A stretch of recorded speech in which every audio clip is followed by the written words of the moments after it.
My name is Zoe Semler, and my graphic novel is called The Second Sex. It's kind of loosely based on the Chronicles of Narnia, the idea of like two separate parallel worlds.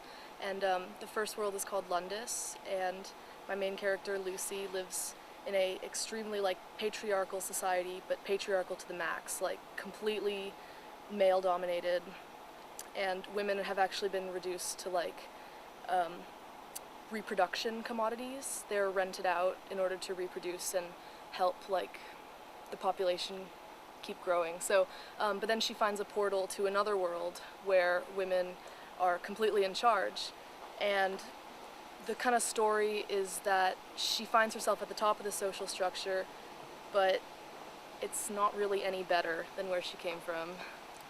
My name is Ren Abel. The title of my graphic novel is The Bleedy Trees. It kind of explores HIV and AIDS epidemic, sort of in a city that resembles America, big city like 1980s, through this symbol of the blood. And it's kind of like the city is surrounded by canals of blood instead of roads, and the blood is kind of like a symbol of this like stigmatization of like this kind of other queer class.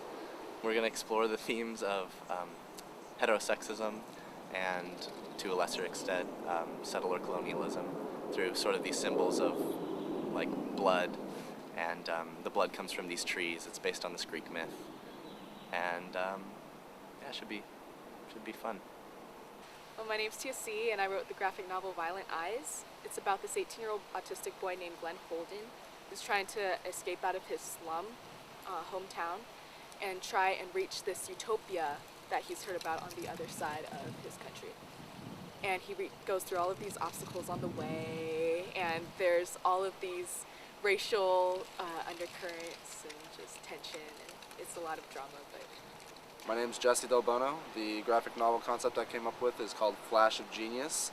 It's set in a futuristic city-wide planet where people gain power by inventing inventions, and there is a all-powerful corrupt government that controls who and what gets to invent things. And when people start inventing out of their whims, they get upset and they try to take care of them in their own ways. My name is Caitlin Kim.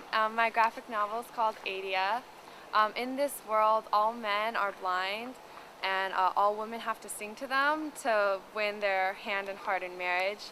This shows heterosexual and patriarchic structures. The main character, Stell, she's actually mute and identifies as homosexual, so she kind of defies the whole society. And she ends up luring men in and killing them in a way to rebel against the society. My name is Lena Delbruck, and my graphic novel is called The Woman Warrior.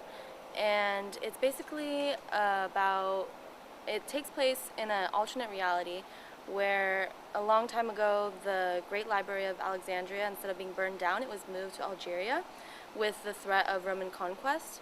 And from there a university was built, and the Africans ended up being the dominant people with more advanced technology. So they colonized the Europeans and they brought them as slaves to America. So the racial hierarchy is totally switched around, and it's about this female who's a doctor, a black female, and she basically fights against racism by committing arson to the perpetrators. And so she defies the rules of heterosexism, and she is an anti-hero in that way because she's fighting for something good, but she deals with it in a reckless way. My name's Kyle Quartz, and my graphic novel was The Gaslight, and my idea revolved around what would happen if Mount Olympus was turned into a ghetto, and if all of the gods got their identities wiped. It's about them reclaiming their lost identities and trying to get back what has been taken from them. Hi, my name is Ryan Wong, and my graphic novel is named Who's Winning, You or You? It's set in a modern, futuristic Los Angeles, and it critiques the internal colonialism of psychiatric hospitals.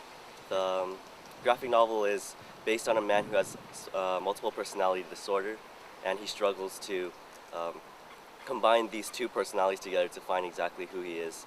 My name is Monica, and I wrote House of the Butterflies, and it's about it's pretty much a story about a society in the future, and it's a society where women are viewed as slaves and they're assigned to husbands by the government. And pretty much the main character, her name is Amma, which I named after the Amazons, which were women fighters. And then she is actually assigned to her husband, whose name is Momus, but she is a hermaphrodite. And so pretty much her husband doesn't accept her because she is not fully female. She has long, really long, beautiful blonde hair, and she clings to that as a symbol of her femininity. And later she falls in love with her neighbor. Her name is Helen. And but the thing is, homosexuality is banned in that society. So she later elopes with her, but it just follows her story and her search for her identity. I'm Darian Nguyen, and my novel is called Feathers Too Bright. The story is based in Guantanamo Bay, and it's a science fiction about Guantanamo Bay 10 years into the future. The prison's still open, and they're actually starting to perform lab experiments on the prisoners there. So my story follows the main character, an innocent prisoner named Trixie, as she tries to escape from the prison.